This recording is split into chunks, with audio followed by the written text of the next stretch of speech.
Bueno, y esta vuelta al mundo hoy nos propone comenzar por nuestro país y después sí, vamos a recorrer, por supuesto, la información también de carácter internacional.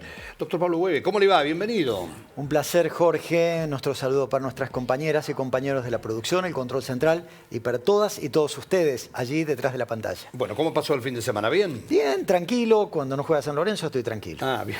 Somos dos. Y si juega y gana, está bien. Sí. Si no, pero seguro, más vale. ¿Qué va a hacer? Bueno, ¿qué país, Jorge? Digo, Pablo, ¿usted es de los que habitualmente sigue muy de cerca la información internacional o sigue de cerca las informaciones en general? En general. Obviamente que lo internacional, tal vez por las características, muchas veces por el tenor que tienen, atrae más. Pero estamos en un momento en el que es imposible abstraerse de la realidad. Una realidad que además no se queda en la puerta de nuestras viviendas. ¿No? Nos complica la vida vivienda adentro. Sí, así es. Bueno, y hablando justamente de noticias en general, sí, vamos a hablar de lo que pasó el fin de semana. Así es. Cuando se produce la reaparición de la figura de la expresidente Cristina Fernández de Kirchner. Esto tuvo lugar en un acto en la ciudad de Quilmes. Así es. Y bueno, como era de esperar, ¿sí? A lo largo de un poco más de una hora allí, la expresidente criticó duramente al presidente Javier Milei, a las medidas que este mandatario está imponiendo y ha dispuesto y viene aplicando desde el 10 de diciembre, ¿no? Así es. Inicialmente, después la vamos a escuchar a la expresidente, pero bueno, ¿qué sensación le dejó las expresiones de Cristina? Se puede dividir el discurso de la expresidenta y exvicepresidenta en tres partes. Una de ellas es la reivindicación de su propia gestión, cuando hablaba de que nosotros por ella perjudicamos a un trabajador, que tratamos en todo momento de ponernos del lado de la gente, etc. En un segundo momento, críticas ácidas, sí, por supuesto, a la gestión del presidente de la República, particularmente en el sentido de esto no es déficit cero, acá no hay superávit, usted no le está pagando a nadie, usted no entiende al mundo. Es decir, una serie de críticas que tienen que ver con el posicionamiento internacional de la Argentina, pero además con el manejo de la política económica interna e internacional, sobre lo cual habría que hacer un análisis respecto de las torpezas de varios diputados oficialistas que en el momento en que le vamos a pedir a China que flexibilice sus duras políticas hacia Argentina, como réplica por las decisiones del presidente Javier Milei, ellos se reúnen con gente de Taiwán. Es decir, yo no sé si esto es deliberado para provocar por las internas o porque no se sabe. Y en un tercer punto, Jorge, tiene que ver con la interna. Cuando ella dice, dejen de buscar enemigos dentro del partido, los problemas se tienen que solucionar dialogando, basta de buscar confrontación internamente. Todo eso tiene que ver, repito, porque el propio gobernador Axel Kicillof no está pasando un buen momento. Le recuerdo, Jorge, que él no controla ni a los legisladores de la provincia de Buenos Aires ni a los legisladores nacionales por la provincia de Buenos Aires. Obviamente, la expresidenta sabía que Milei iba a contestar y tal vez, era de suponer, de alguna manera, muchos sectores opositores especulaban con que el tenor de la respuesta de Milei podría llegar a bloquear lo que usted presentaba recién, la discusión del proyecto de ley bases. Bueno, pero no fue así. No fue así. Y vamos a escuchar, si le parece. Adelante. Parte de lo que decía la expresidenta. Aquí está. Por más que el presidente se enoje, sinceramente no creo en esto de la derecha, la izquierda. La Argentina nunca se pudo explicar la realidad ni desde la derecha ni desde la izquierda. Son categorías de pensamiento ajenas a nuestra historia, ajenas a la realidad. Provienen de los países dominantes, de los colonizadores sobre los colonizados, así que difícilmente uno pueda desentrañar desde las mismas categorías de pensamiento lo que nos pasa.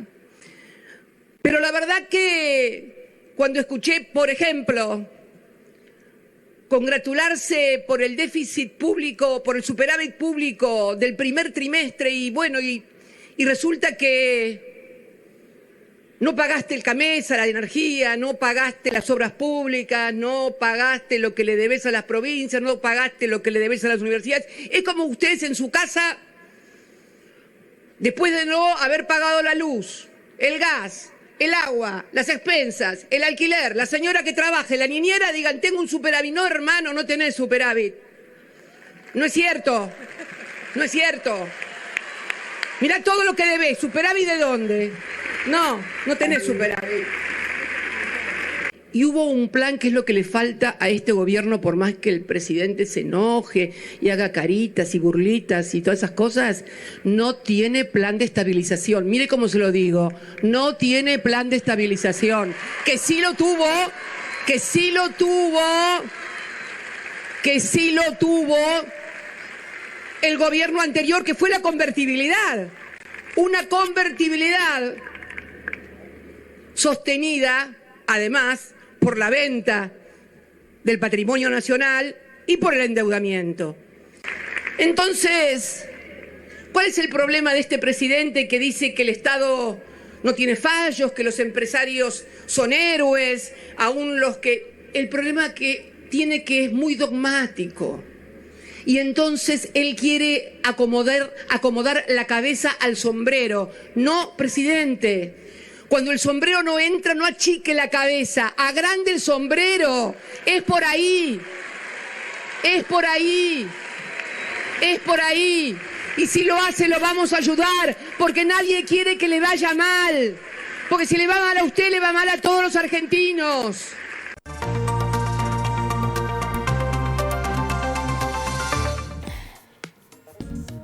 Bueno, ahí estaba, aparte de lo que señaló la expresidente Cristina Fernández en este acto que se desarrolló en la ciudad de Quilmes, en la provincia de Buenos Aires.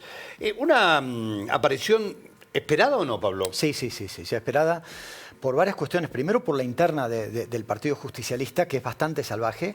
Segundo, porque ella misma hasta ahora había mantenido un silencio grande, Jorge, cuando la estaban haciendo casi responsable de todos los males, porque, digamos, Alberto Fernández ha pasado a la historia casi como un inútil, como que no fue más que un vaso de agua, digamos, ni malo ni bueno. Y que... ¿Coincide con Milei cuando lo define como títere? ¿Yo?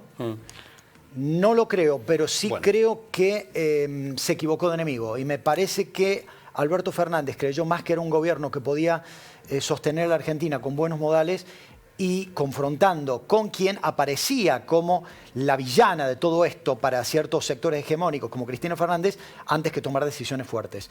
Y no tomó decisiones fuertes. Por ejemplo, la negociación con el Fondo Monetario fue una negociación a pedir del Fondo Monetario, no a pedir por los intereses nacionales. Y en ese sentido, como todo en la vida, Jorge, una verdad dicha a medias es mentira. Gran parte de lo que dijo la expresidenta es cierto, pero Cristina también tiene que reconocer que ella tuvo tremendos errores en la percepción internacional del país y tremendos errores en ciertas aplicaciones de determinadas cuestiones, que luego, indudablemente, el presidente Mauricio Macri agravó a partir de la segunda mitad de su mandato con el tema del crédito al Fondo Monetario, y que Alberto Fernández no resolvió.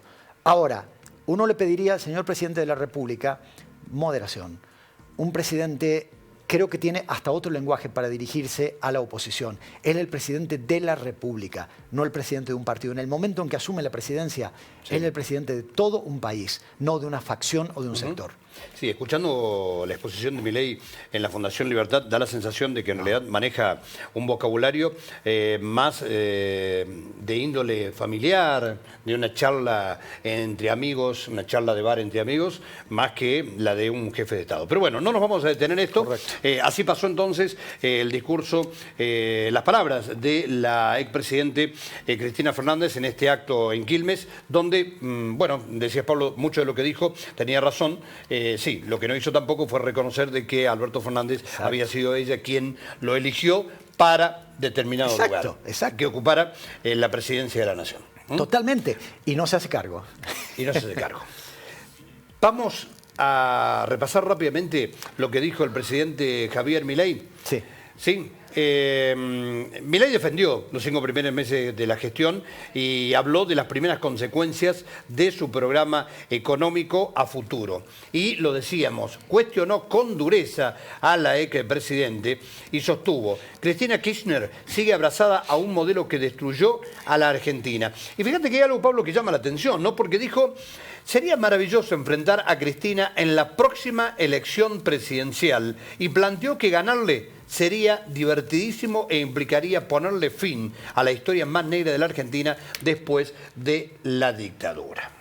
Y además, bueno, lo leíamos ahí, la gente dice se caga de hambre porque ustedes durante décadas defendieron un modelo que se basaba en gastar sin límites y falsificar dinero para tapar el agujero. El resultado es un país destruido con 60% de pobres. ¿De qué sirve lo que estamos haciendo? Sirve para reconstruir el país que ustedes destituyeron. Bueno, y ahí está la lectura de Viva la Libertad, carajo, como siempre, expresión con la que termina habitualmente Javier Milei.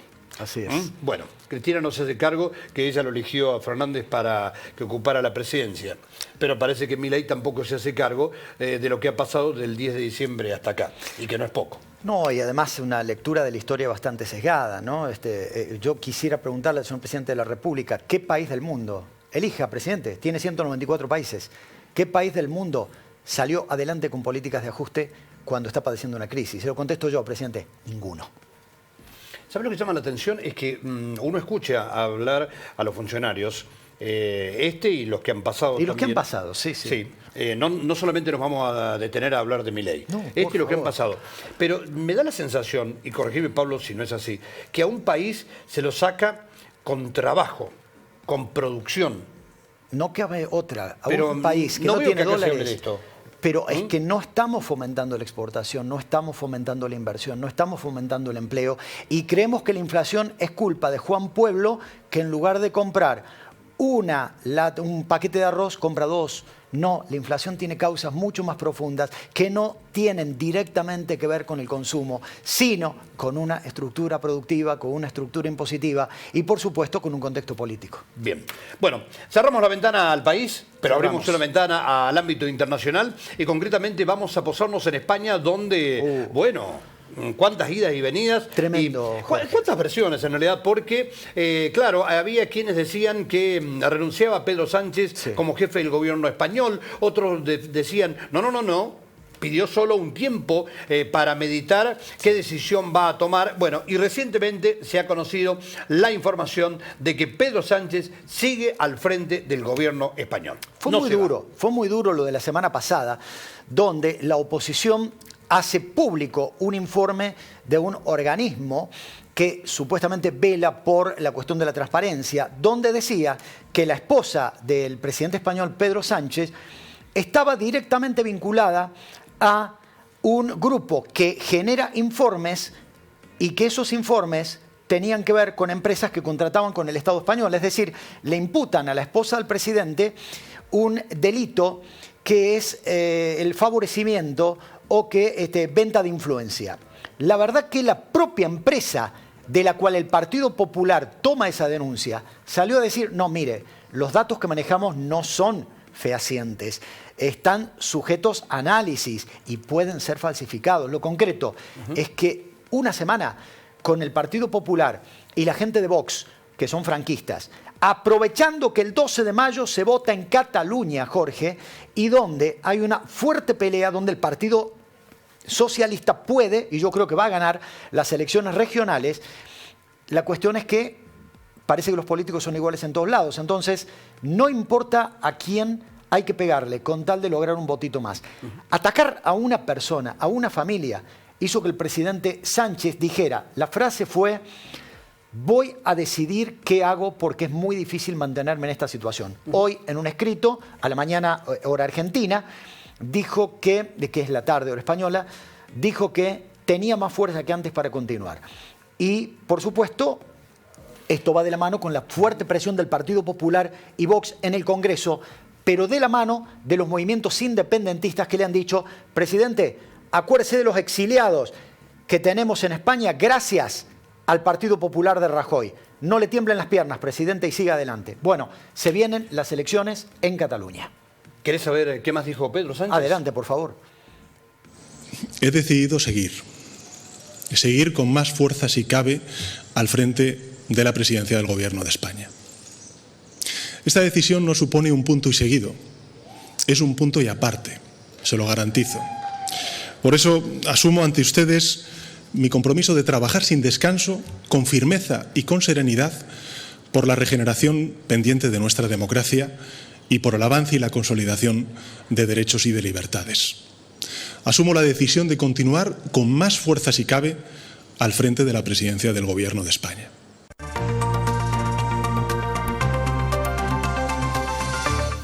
Bueno, ahí estaba la palabra entonces de Pedro Sánchez, el jefe del gobierno español, que ha confirmado que continúa al frente del gobierno, tal cual, Pablo, vos lo venías señalando. No te olvides de que en España hay un sistema político parlamentario que requiere de mayorías en las Cortes, en el Congreso de los Diputados, para mantener el gobierno.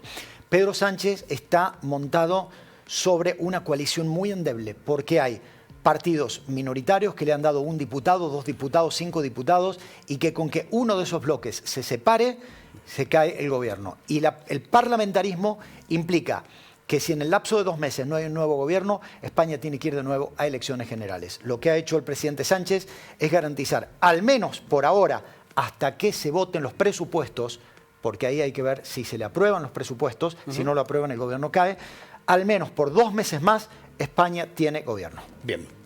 ¿Cruzamos el Atlántico? Crucemos, que está fresco. Nos vamos a Estados Unidos.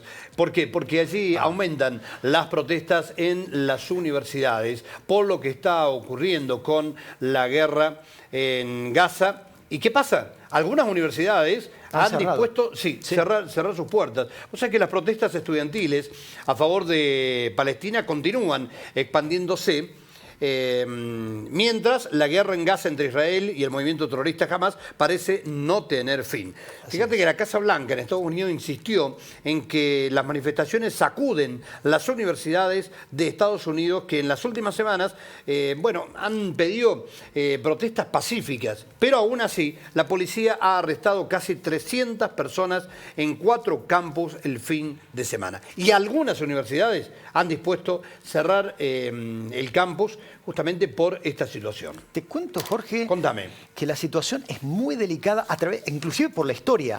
Recuerden, ni habían nacido, pero cuando era presidente Richard Nixon, las universidades tuvieron enormes movilizaciones en contra de la guerra de Vietnam y hubo muertos.